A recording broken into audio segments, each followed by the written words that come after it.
Buen día, hoy vamos a hablar sobre los paradigmas de los estudios críticos del derecho, grupo conformado por Juan Sebastián Busto Navarro, Joana Lorena Cantor Camargo y Ángel Camilo Granados Rojas.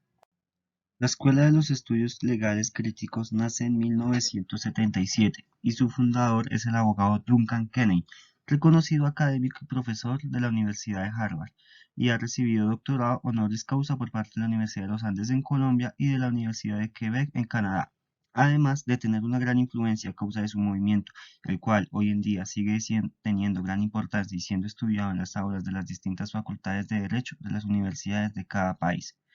La Escuela de los Estudios Legales Críticos se creó desde un inicio como una institución que era política y a su vez intelectual en el campo académico de las facultades de Derecho, la cual era renovada por los profesores o por los mismos estudiantes. En los temas políticos se conversaba de varias corrientes económicas y políticas, pero en su mayoría era de tendencia izquierdista, mientras que los temas intelectuales tenían una tendencia continental.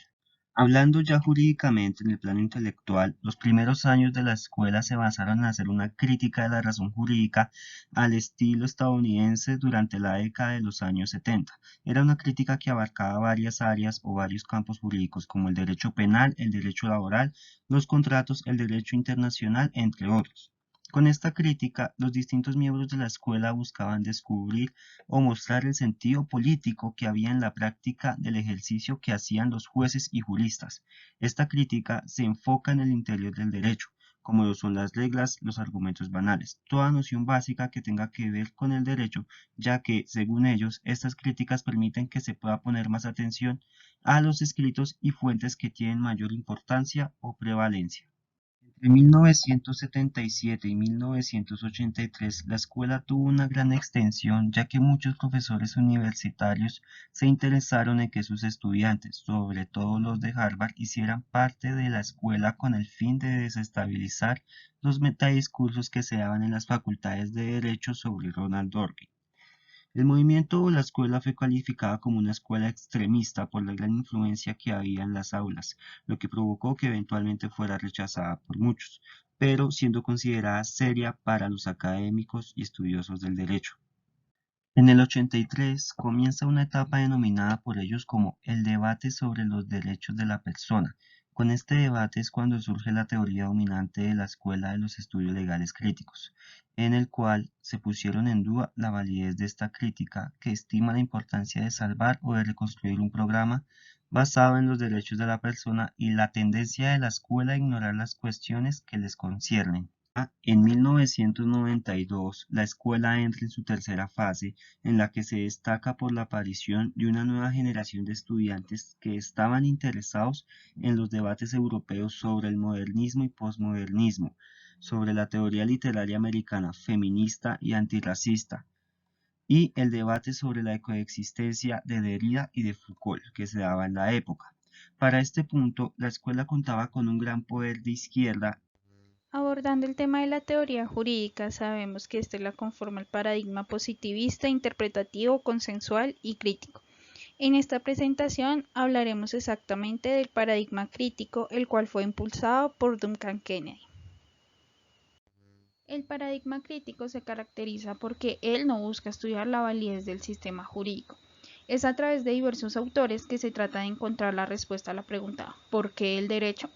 Para tratar de resolver esta inquietud, vemos que se presentan diversos puntos de vista, como lo es la negación del derecho o la existencia de un infraderecho, lo cual hace que dentro de una misma sociedad se presenten diferentes formas jurídicas o que el derecho necesite siempre una forma de argumentación para poder solucionar los casos de acuerdo a la ley.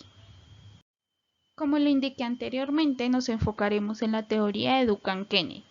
Este autor fundamenta la base de su estudio del derecho en la investigación psicológica, esto con el fin de evidenciar la complejidad de la realidad.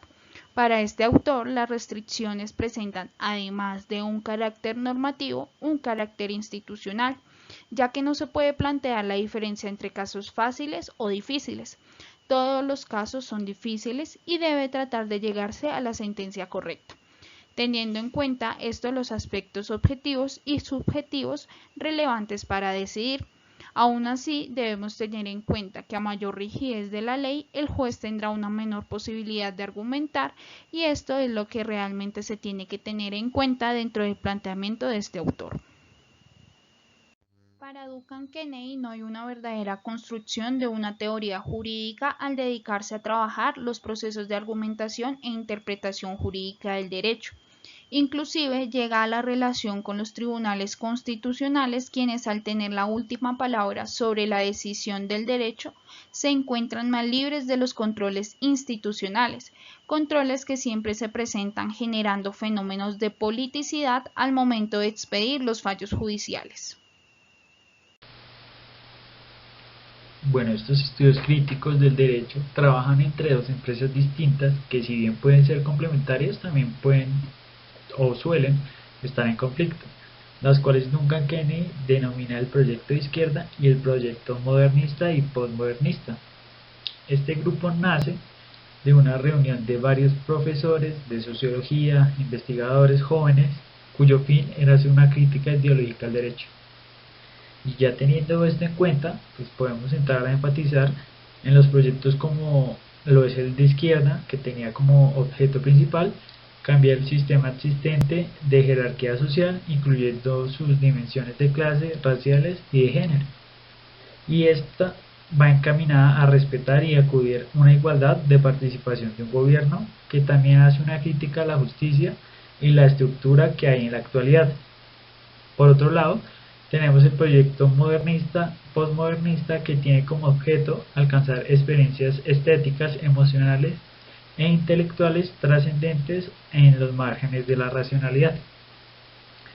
Así bien, podemos ver que esta crítica se hace a los derechos que ofrece Duncan Kennedy, operan dentro de los proyectos y en los cuales se deshilan tres partes.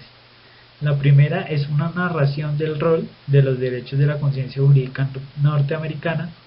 La segunda es una narración sobre cómo uno podría llegar a perder la fe.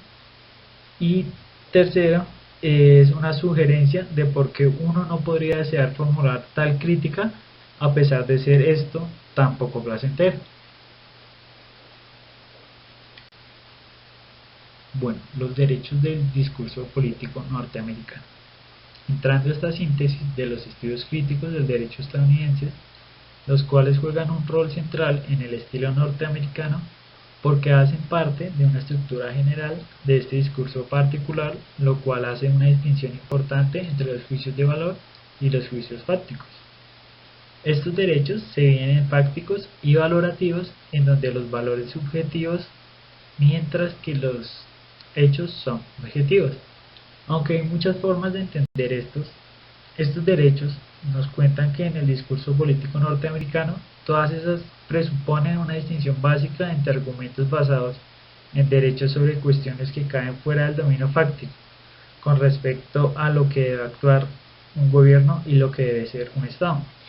Los derechos son mediadores entre el dominio de los juicios de valor y el dominio de los juicios fácticos, y en esta mediación resulta posible porque se entiende que los derechos, teniendo en cuenta las propiedades cruciales que son las universales, en el sentido de que se deriva de la necesidad de los valores o de las preferencias de las personas que comparten, como se menciona anteriormente, pues esta nace de los valores que no son subjetivos, ya que son universales. Los otros que tenemos son los fácticos, ya que estos reconocen la existencia del derecho, y esto hace parte de una discusión objetiva y racional y precisa sobre cómo este derecho debe ser instrumento de reglas legales y sociales. Bueno, otra crítica que encontramos es la pérdida de la fe en el razonamiento jurídico. El hecho de perder la fe en la razón judicial hace referencia a la amplia generalización de un proceso que crece respecto al pensamiento jurídico. Tiene una analogía cercana con uno de los varios modos en que se experimenta la pérdida del ver de Dios.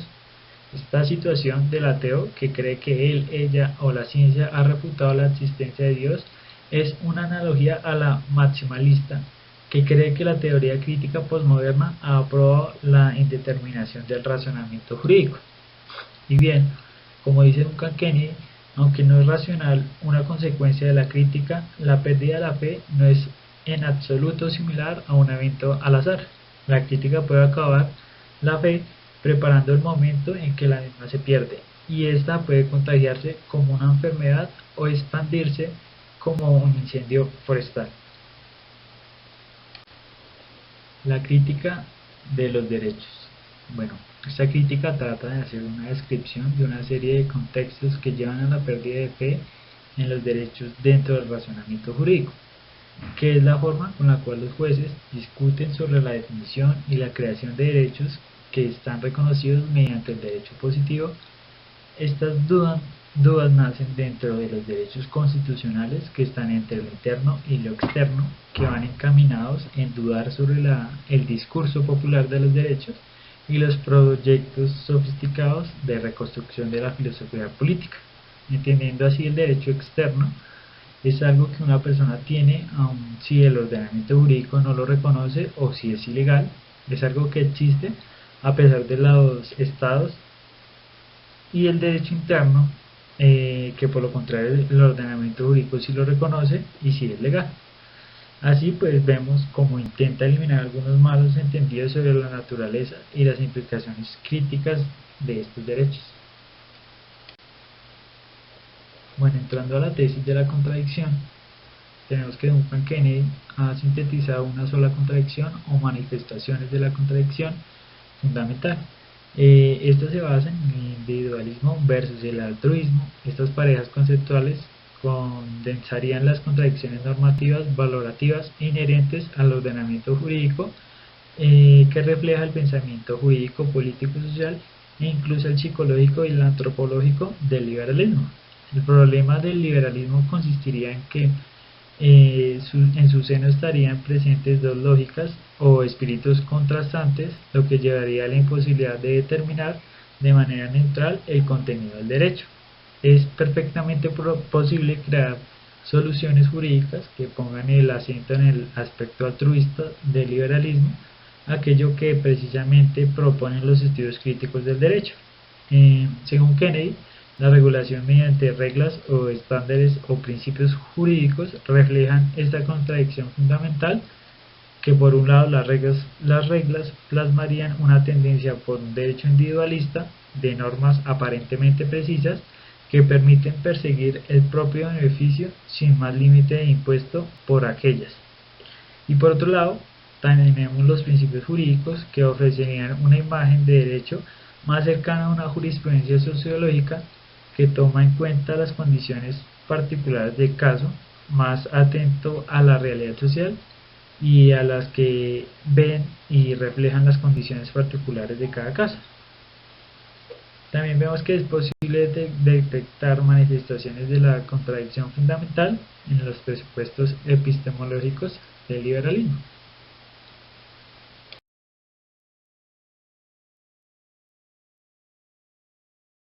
Como conclusión, podemos indicar que el paradigma crítico se caracteriza por la búsqueda de fórmulas que generen el cambio del funcionamiento actual del derecho, negando que deban existir conceptos de validez, ya sea a través de conceptos jurídicos básicos o a través de los sujetos jurídicos que interactúan con el derecho, problemas políticos, problemas de interpretación o descripción general del derecho, tanto del sistema jurídico como de los derechos alternativos.